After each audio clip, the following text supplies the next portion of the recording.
Before we get into this week's episode, I want to make a plug for Art Market Minute. This is ArtNet News' new micro podcast hosted by Margaret Kerrigan, who's the site's news editor Europe. It offers a weekly snapshot of essential art market news, expertly compiled by the ArtNet Pro editorial team. And as I flew away, I met other explorers, which to me was the NFT space, and all the artists that guided me and helped me and that just do cool stuff that I realized, oh, life is really cool. There's other people doing weird stuff like me. Hi, I'm Andrew Goldstein, and this is The Art Angle, a podcast from ArtNet News where the art world meets the real world, bringing each week's biggest story down to earth. Last month, a new name entered the art discussion when a suite of 5 digital artworks sold in a special sale at Christie's in New York City for $2.1 million. And it's a name you might not expect. Fewocious. Yes, that's the nom d'art of Victor Langlois, an 18-year-old Seattle artist originally from a family of El Salvadorian immigrants in Las Vegas. Sold during Pride Month, the opus is called Hello, I'm Victor, Fewocious, and This is My Life, and it tells a very personal story.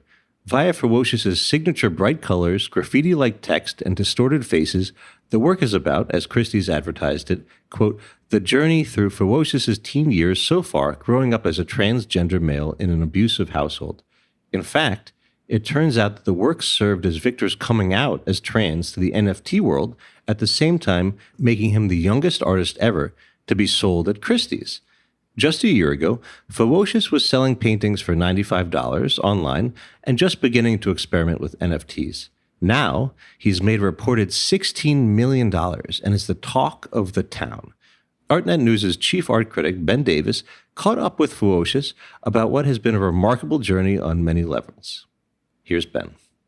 It's so nice to talk to you, Victor, and I just want to start from the most basic question. Where did the name Fewocious come from? Oh my goodness. So the name Fewocious came from me playing Minecraft with my friends. And I was always the youngest friend. And they said, oh, go defeat that bad guy. Be Fewocious. Implying that I'm so little and I'm terrible at the video game that I would die, which I did. I would always die in the game. So Fewocious just came from my friends calling me that because I suck at video games. And then I made a Twitter account because I wanted to win a computer giveaway. And I'm like, what do I make that at? Well, my friends call me Fewocious. I'm going to just put that. And then it's stuck forever. So it's your internet alter ego, and then that's become your artistic alter ego, basically. Yeah. So for people who've never seen a Fewocious image, describe your style. Since it's an audio podcast, what could people expect to see? Lots of primary colors, super vibrant, surreal, I guess, very poppy. I don't know. I write words on it, write my feelings. It's a lot of faces and with a lot of inscriptions, almost like diary entries. Yes. You are associated, or people who are listening to this are going to know you as a digital artist and through NFTs, but you worked in painting. You still work in painting. So how did you get into art? How did you discover art? I've always liked art. I always liked drawings. I've liked how everything in the world kind of is art. Like when I was like 4 years old, I would look at the wall and I was like, wow, why did they choose to make the wall like that? And stuff like that. But it wasn't until middle school I had to move schools. So I was the new kid at school and I would sit alone at lunch every day. And all the other kids had cell phones so that if they were lonely, they could look distracted on their phone or watch YouTube, go on Twitter, whatever. But I didn't have that. And all I had was a piece of paper and a pen. And I'm like, well, I don't want to just sit here and stare at people. So I'm going to draw. And I would draw and draw to escape this awkward feeling I had. But I think I did it so much and I got so comfortable with it that it became a safety blanket. Or sometimes I'd feel sad at lunch and I'd be like, ooh, are they looking at me right now? And I would write that down over my drawing just because that's how I felt. And then it just naturally progressed into what it is now, this like big emotional thing but it started as like a little fun thing. It's just something you did on your lunch at school. Yeah. And then you already mentioned that you were sort of started out playing Minecraft, playing other video games, and then I believe had ambitions to do that full time or work as a YouTuber, right? And then when that didn't work out, you ended up doing little thumbnail avatars for people. Oh my goodness, I didn't know that you knew that. Yeah, I wanted to be a Minecraft YouTuber. That didn't work, but I liked all the art people made for the game. So I started doing that. And that was like the first art I ever sold, like $5 doodles. And that taught me how to use Photoshop, how to use After Effects, how to maybe edit videos sometimes. And when I stopped my life's passion, a Minecraft art drawer, I was like, wow, I just have all this knowledge. What's going to happen? And then years later, I used it. And it's just crazy that everything I do now, I'm like, oh, I remember I did this because I wanted to make my little Minecraft guy look like he's on fire. And it's gnarly. You're someone who really is self-created. You've said you have no mentors. I read one of your first exposures to art was the cover of Kanye West's album, My Beautiful Dark Twisted Fantasy, which has an image from this painter, George Condo. And I can see the connection. What did you take away from that image? Well, I would always look at cover art, and I love the pretty cover art. And something about the My Beautiful Dark Twisted Fantasy, it was something different than anything I've seen. And I realized that if I had a question, I could Google it. So I was like, who made this cover art? And it said George Condo. And I'm like, George Condo. And then I found that Kanye commissioned George Condo to paint a purse. And he gave the purse to Kim Kardashian. And it was this beautiful painted purse. And I was like, whoa, you can paint a purse? You can just paint whatever you want? And then I was like, who's this George Condo guy? And I learned about how he's from the fine art world and he does paintings also just cause. And then I would click on him and then related artists. And I was like, click, click, click. And I was like, whoa, whoa, whoa, whoa. There's this whole art world that I didn't know about. And it all stemmed from that album art. That's amazing. So it was, in a way, predicted the kind of whole blending and blurring of your art, moving between the digital and a bunch of other stuff, that first influence. And then you started selling paintings. So that was like when you were 12, right? At this point, when I was selling paintings, I was like 15, 16. So it was a couple years after you seeing the cover. And then how did you move into painting paintings? I just wanted to try. I just wanted to see what would happen. I wasn't ever really allowed to paint. And also my room door always had to be open. So I was so nervous that with the painting, because it is fairly big, I was nervous my family would walk by my room door and look in my room and be like, why are you drawing someone crying? What does crying mean? They didn't like my art. So I stayed away from it. But I think at 15, 16, I got to a point where it's like, I want to paint and I'm going to paint something very vaguely emotional so that they can't yell at me, but enough where I feel satisfied. And I painted like 3 paintings while I lived there and I love them. Right. And then you sort of moved from that into digital art. Why'd you move into more digital artworks? Well, buying paints, canvases, that costs money. And I felt bad asking like, oh, can you spend this much on a new canvas? I know I just used one. Like I would ask for new canvases and they'd be like, I just bought you some. You used it already? And I'd be like, yeah, I love art. And so it got to the point where I realized, well, if I get a graphics tablet, I can have infinite canvases as big as I want, infinite colors. I could have this brush and whatever brush. So I knew digital would be smarter. Plus, with digital, you can hide it better. With the canvas, everyone sees it. Digital, I can hide it under my chest as I'm drawing and then zip it away in a file with a password that no one will know the password to. So that's why I got into digital. So it can serve more as like a personal space, like a diary. Absolutely. And this is not that long ago. This is just like a year ago, maybe a little bit more, when you were selling paintings online for like $95. I mean, now everyone is going to know you through NFTs, and you're really one of the faces of that scene. But a year ago, that wasn't where your head was at. It was one of the people who bought your paintings online that introduced this idea to you. Is that right? Yeah, I finished these paintings a while ago. And then I was like, they're just sitting here and I'm getting yelled at because I'm taking up so much space. What do I do? So I put them up on a website, my website, and the first one sold for $95. And I was like, oh my God, $95. This is insane. When is this? This is last year in like January, right. February. Right. Year and a half ago. Yes. And it sells, months pass. No one posted a picture of like, hey, I have the painting. Like no one said nothing. And then March comes around and I get an email. And the email is from the guy who bought the painting. He shows his receipt and he says, hey, I'm the guy who bought the painting. I love it so much. I have it hanging. It's beautiful. I love your art. I would love to collect more. However, I'm not interested in physical. I'm interested in digital assets, NFTs. And I read that and I was like, what the heck does that mean? And then he continues the email by explaining NFTs, showing me different marketplaces, telling me how to apply. Very informational email. That email changed my life. And so your first NFT, if I'm correct, was I Always Think of You, which you put on Super Rare and was bought for about $1,000 almost exactly a year ago. What was the process of putting it up?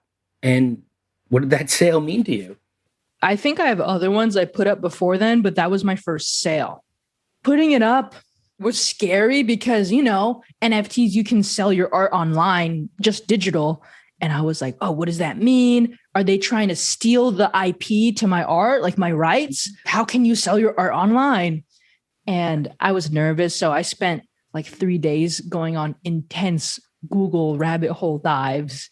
And now if you Google NFTs, there's a lot of resources. But at the time, it was very hard to get a good answer. So then I started going on Twitter and I found the community and artists who've been there before some of these marketplaces even existed.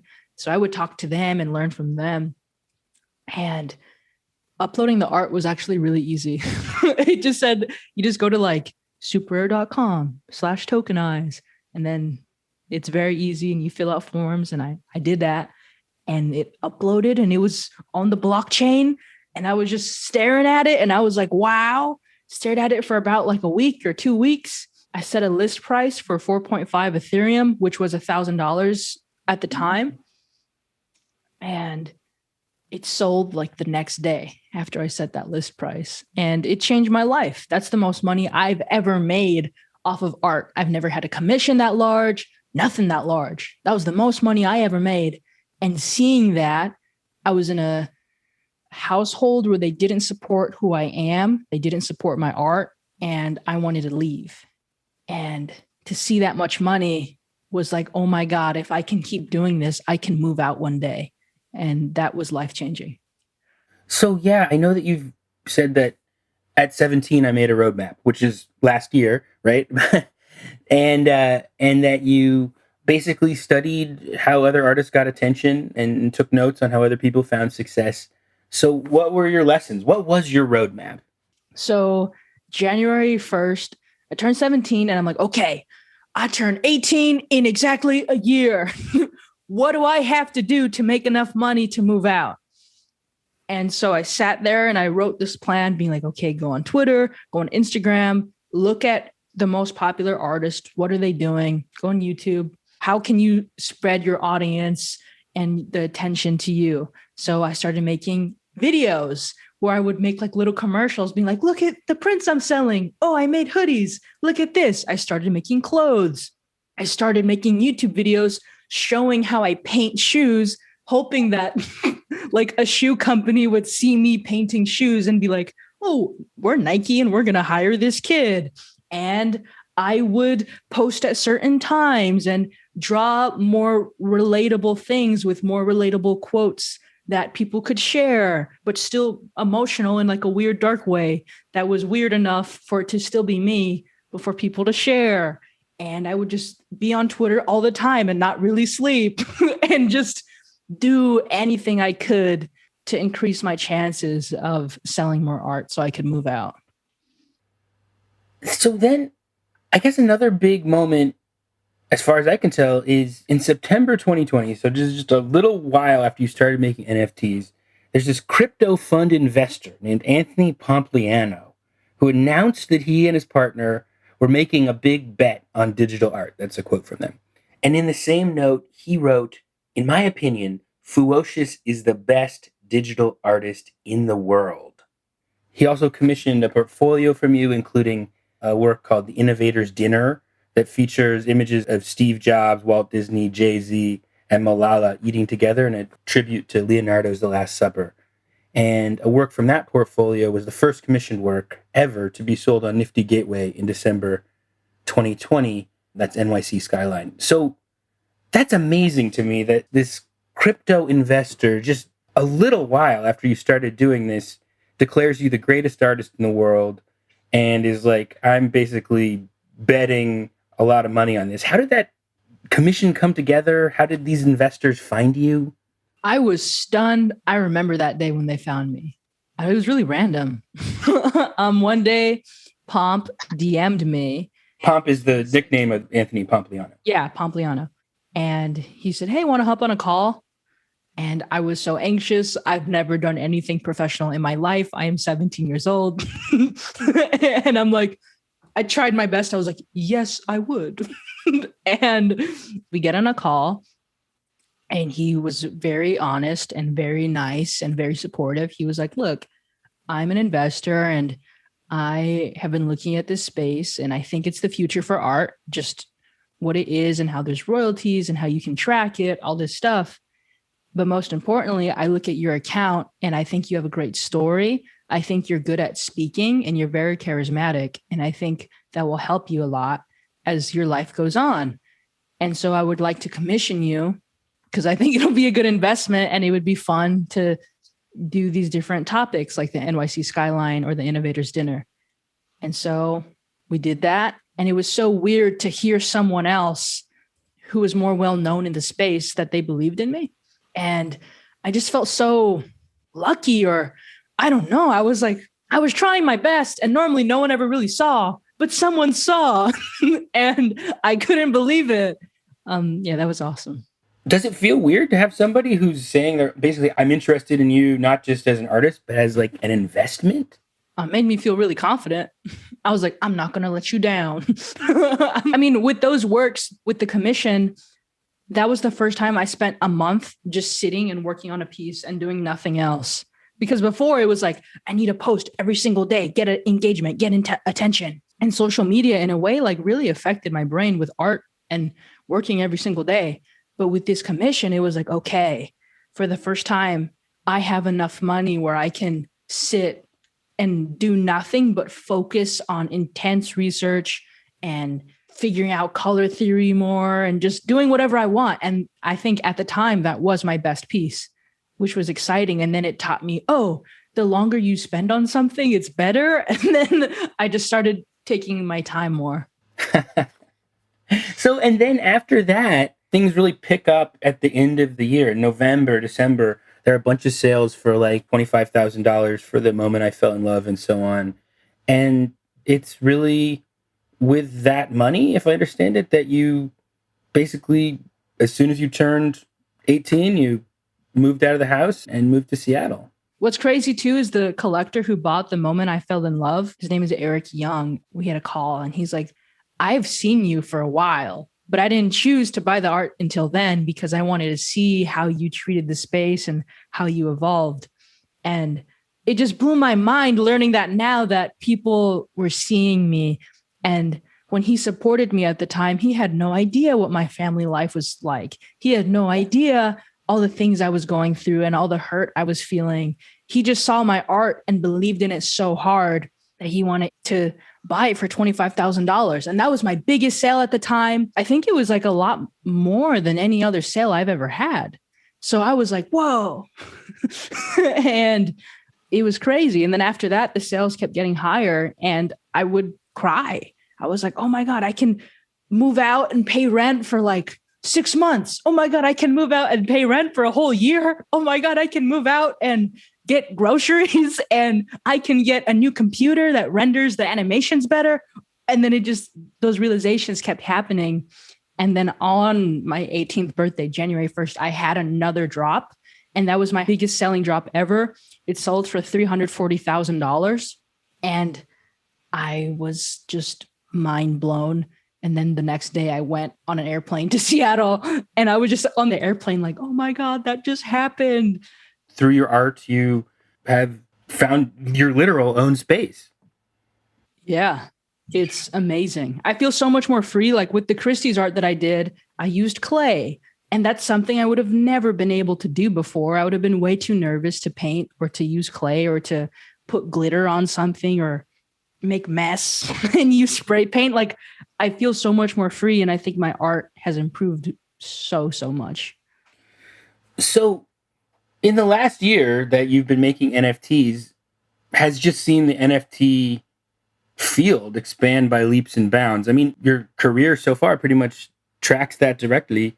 Just in March, when there was the huge spike of interest, your work, The Everlasting Beautiful, sold for $500,000. And what has that been like? It's really just like watching a car go from 0 to 100 in under 10 seconds. You know, it's just such a huge acceleration of interest. What's it like to be at the center of that? I mean, it's so surreal. Like sometimes I'll sit and just cry because I'm like, wow. First of all, I'm so thankful that people even like my art. Second of all, I'm in the middle of this art revolution thing and I'm alive at the same time as it. Wait, I'm part of it. And so I have all these crazy realizations and it feels amazing. It feels, I don't know, I love art. Art saved me from the darkest times in my life and saved me from when I felt shy and awkward. It made me feel more confident. It was a good way to talk to people. They're like, oh, can I see your sketchbook? And I would be like, yeah. And then I would talk about it. So art is my life. And to be part of all this, it's so crazy. And it makes me so excited knowing that there are going to be other 12-year-olds and 15-year-olds who join the space and their lives change too.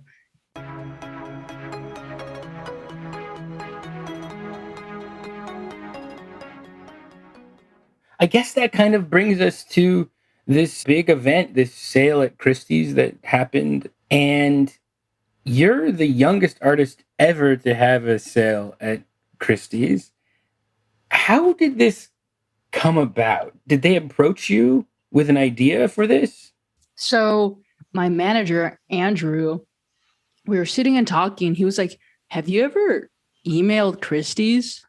And I was like, I didn't know you could email Christie's.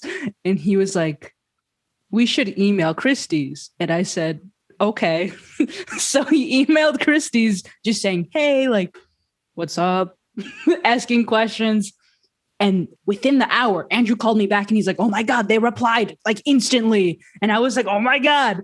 And Noah Davis from Christie's replied to my manager, Andrew, and said, oh my goodness, I was about to email you and ask you if you were interested. So we both just said hi at the same time. And it was perfect. And it was like right after the People sale is when we started talking. And there was no idea. It was just like Fewocious Christie's. Yes. What is it going to be? I don't know. But as time went on, I sat there and I thought about the fact that it is Christie's and I'm so young and I'm so grateful to have this career opportunity. And I said, okay, with such a big platform, what can I do? I want to tell the most honest, real, raw story and hopefully talk to kids like me. Mm-hmm. And I sat and Noah saw my old art and saw that it was signed under Victoria and not Victor. And then so did Andrew. And I never acknowledged this before. So we all sat there and Andrew was like, I noticed that your old art is under Victoria. Do you want to talk about that? And I said, well, we're going to talk about it. And I basically came out to them and told them I'm trans. Came out to them there in the discussion of the commission? Wow. Yeah. Because they were just looking at my art and we were just talking about art ideas. And I came out right there. And then I realized how nice it felt to come out and not hide. I was just like, this has to be about being trans. And Yeah. I thought the best, realist way to tell that is my life journey. I didn't know they were going to let me title it that. Right. The title is Hello, I'm Victor Fewocious, and this is my life. And it's 5 images. And that became the collection. And then Noah was like, we can do it during Pride Month. We could do it during the week of the NYC Pride Parade. And I said, okay. And that was that. And then I just went off and worked on the collection. So these 5 images track your questioning your gender identity and discovering a way to express yourself. Maybe, since, again, people can't see them, just walk us through those 5 images that you created. The whole collection starts from me at 14 years old, titled It Hurts to Hide. And there's a closet door and me wearing a dress. And there's a little person on a witness stand because I had to go to court to leave an abusive household. And there's all these little memento symbols around the piece just showing, I feel stuck. Here are all these things I'm thinking about, but can't tell anyone. And my hand is reaching towards the top right of the piece, towards like this white, ethereal space, but no one is reaching back to hold my hand or to lift me up. And it's a very dark piece. And that piece just symbolizes me feeling lost and feeling 14 years old and recognizing that I am queer and recognizing that no one in my family supports me and I don't know anyone who would accept me. And that was a tough year. And then you go on to year 15, and year 15 is titled My Mama's Dream, because I'm Hispanic, and at 15 years old, we have the quinceañera, and it's about becoming a woman and wearing a beautiful dress and a big event where everyone celebrates you becoming a woman. But the thing is, I didn't identify with that. So my family was planning a quinceañera, and I'm trying on dresses and stuff, but it's like, I don't identify with this. I don't want to celebrate this.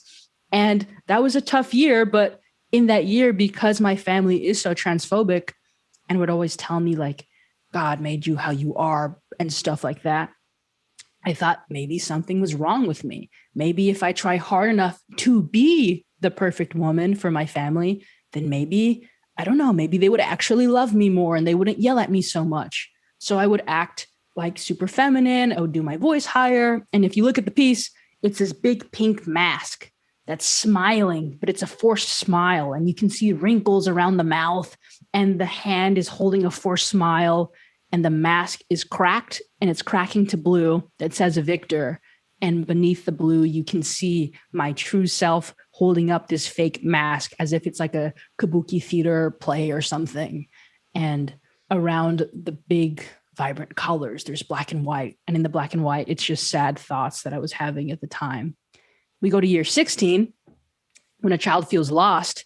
And that's when me as a child felt very lost, because I said, okay, I went from hiding to pretending, and now none of those worked. And I'm so stuck, and I don't want to live this year. I just barely turned 16. I hate this. I hate it here. And it's really sad. It talks about death. I'm running towards a tombstone, and the tombstone says Victor Langlois, because I thought a lot about dying. And if I were to die at 16 years old, I would have been recognized as Victor Langlois, because that is my government name. And my family never knew I was trans. So they wouldn't have known. No one would have known. And the story is basically saying that I never got mental health resources. I was in therapy and my family took me out because they said depression's not real. Trans suicide is sadly a very big number in the community. I have had friends that have committed suicide. And I wanted this piece to be like, look, here's what happens when you take a kid and don't give them resources. Here's what happens when you're a kid in a family and they don't support you. And luckily, I made it through that year because of art. You can see there's like a pen and paper at the top right. And that's me like drawing, and it just like, it's saving me. I'm like, oh, I'm having a panic attack, but I'm drawing. So it's forcing me to breathe a little bit more and makes my arm a little bit more still. Year 17 is titled His Name is Victor, because after such a bad year, I was like, wow, if my family won't accept me for me, then I have no one. All I have is me, and I love me, and I want to live this one life that I know I have and do whatever I want. So I accepted that I'm trans, and I said, okay, my name is Victor. And the piece is just a weird portrait of me pointing at myself. And it's like a love letter to anyone trans or anyone queer, saying that you're not alone and that just keep going and be alive, and being alive is cool. And then year 18 is I taught myself how to fly. And if you read it, it says I smiled and I crafted wings and glued them to my back, saying that normally like I was imagining like a mama bird teaching me how to fly or something, but I didn't have that. So instead, I just sat there with popsicle sticks and twine and made my own wings that I didn't even have and taped them to my back and flew away. And as I flew away, I met other explorers, which to me was the NFT space and all the artists that guided me and helped me and that just do cool stuff that I realized, oh, life is really cool. There's other people doing weird stuff like me. Yeah, I read you say that you just changed your pronouns really quickly in the NFT space. You didn't make a big deal out of it. You said, I just changed my pronouns really fast. Hope no one noticed. But obviously they've noticed now. I mean, have people reached out to you or talked to you? Yeah. A lot of my friends were like, dude, I didn't even know. And I'm like, cool. And then they gave me a big old hug. I got a lot of DMs of people being like, oh my goodness, I came out because of you, just within the Christie's project. And I've gotten so many supportive DMs. All my collectors were like, I just love your art more now. Like there's so many details where I would talk about being trans in my old art, but I wouldn't tell them. I'd be like, oh, it's just symbolism for something. I don't know. But now that they know I'm trans, they can look at my older art and be like, oh, that's what this means. So it's been a big media moment. And, you know, obviously now you're on your own and you used your art to move out from a family that was not very accepting either of your art or of you being trans. And obviously they probably know now. Have you heard from your family? So I blocked their numbers after I moved out, except my uncle's. Right. And my uncle texted me and said, oh, we know you're trans and we love you. Which at first I was like, oh my God, yay, all my life's pain. What? I was going to fly to Las Vegas, where I'm from, that day and give him a big old hug. But then I thought more and I texted him and I said, well, what about all the times I cried and begged for my hair to get cut? What about this? What about this? What about this? And I just listed all these things that I had to deal with. And he replied, well, we remember that and we don't feel bad about it.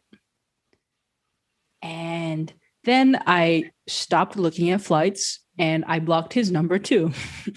And then I went along with my day and I was like, you know what? I am not in the mental space right now to deal with this. I just want to accept myself right now and feel all the love for me and not even think about people who don't feel bad about what they did. That seems very fair to me. So were you in New York for the sale? Yeah. What was it like? It was crazy. I never been to New York before. I was like, I feel like I'm Spider-Man, or I feel like I'm in a movie walking around. I had pizza every day, literally, sometimes twice a day. I went to Christie's almost every day. My art was displayed there. And Noah was like, do you know whose art was on this wall before your art was here? I was like, who? And he's like, Basquiat. He was our last sale. So it was like his art, and then we took it off, and now your art is there. And I was like, what the heck? My art was on the same wall as Basquiat's art. And I was losing my mind. We got to walk around and just be in Christie's, just us and no one else. And I saw them put my paintings up. I saw them put the screens up with the NFTs. And it was beautiful. This big building in New York that says Christie's, and you see like all this fancy stuff and fancy art. And then you walk in and my art was like in the center, like in spotlights and stuff. I cried. I was like, well, we've been on Zoom calls and I've been on my computer every day, but I didn't know it was going to be like real until I saw it in real life. So I have to ask, did the sale really crash the Christie's website? That was crazy. Yeah. I don't know what happened, but as soon as it opened, Christie's crashed, and that was gnarly. Is it a really tense moment when you're waiting to see if things are going to sell? And so it's such a personal piece. I mean, yeah, it was super tense. every day just revealing the art, part of me was like, is this too sad? Or is this too much? I don't know. But every collector that won the pieces was just like, I love this. Thank you for making such personal art. And that is so refreshing and nice after spending months sitting and crying and like, calling a collection, this is my life. That's a big statement. And I did not want to go around it lightly. I put everything, my journal entries, my old school essays, my old progress reports, my everything into it. And it was a lot, but I'm very happy how it went, and I'm happy to meet the collectors. Well, that's what I was going to ask you next, is that there's a digital artwork that people buy as an NFT, and then there's the canvas, right? And then there's a collection of other stuff. And one of the things you've said is that you will personally deliver suitcases to the people who buy them, sort of in a tribute to you packing your suitcase and inventing yourself. Has anyone taken you up on that? So far, yeah. You're making the rounds to deliver the art, huh? The only problem right now is COVID. So like restrictions. And also I don't have a passport because I just turned 18. Where was I going to go? Right. So we're waiting on that. But besides that, like, yeah, I'm so excited. I know you probably can't say who they are, but who buys your art? Is it new kinds of younger people who are like digital natives? Is it more? I think it's a mixture of some older people and younger people. One thing I found with my art is because I do also do paintings, it reaches, a broader audience of people who are like, I don't really get NFTs, but I get painting. And then with that, they're like, well, you have to get the NFT to get the painting. There's like some people who are like learning about NFTs through my art. There's some people who just stumbled upon NFTs and saw my name and they're like, ooh, who are you? And so it's a big mixture of people, which is super cool. You're at the center of the NFT scene now. Are there artists that you follow, that you're watching, that you think are inspirations to you or that people should look out for? I really, really love an artist named Corey Van Loo. He's super smart. He does similar like weird portraits like I do, but his are way more neat and super beautiful stories about like him and his brother or the times we're going through now with like COVID and stuff. But what I like about him is that he's not afraid to use new technology. So like he put an NFC chip inside his canvas so that when you put your phone over the painting, the marketplace, whatever that painting was on, popped up. And I'm like, whoa. Or he messes with augmented reality a lot. So I love him. He's so cool. There is this very robust scene of queer NFT creators or digital artists. Do you think there's any particular reason why this is a space where people gather? The reason I knew I was trans, that you could even be trans, was online. Going online and finding trans people who are like, just got top surgery, just got my second shot of testosterone. And I'm like, what? You can do that? Hold on. Let me Google more. So I think because so much education and so much community is online, people were already friends from the queer space. And then they're like, oh, you make art too? Oh, NFTs. Okay. And then so it just worked beautifully. Right. Actually, in the Esquire profile, it did have a detail where it mentioned that you went on GoFundMe and funded people's top surgery when you got success. That was awesome. Yeah. I guess the last obvious question is, what's next for Fewocious? What are you up to now? I really want to explore the metaverse. I think that's really cool. I just want to explore telling more stories. I feel like my past art was so much about hurt and escape.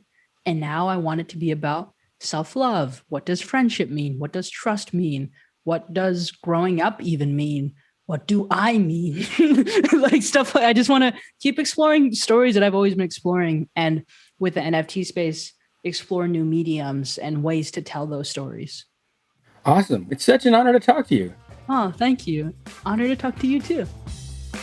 That's it for this week's episode of The Art Angle. If you like what you heard, you can subscribe to the show on Apple Podcasts, Spotify, or wherever else you get your podcasts. Also, take a moment to rate and review us. It will help other listeners discover what we're doing.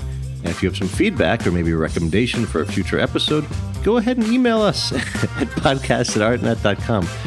The Art Angle is produced by Sonia Manalili, Tim Schneider, and Caroline Goldstein. Thanks for listening, and see you next week.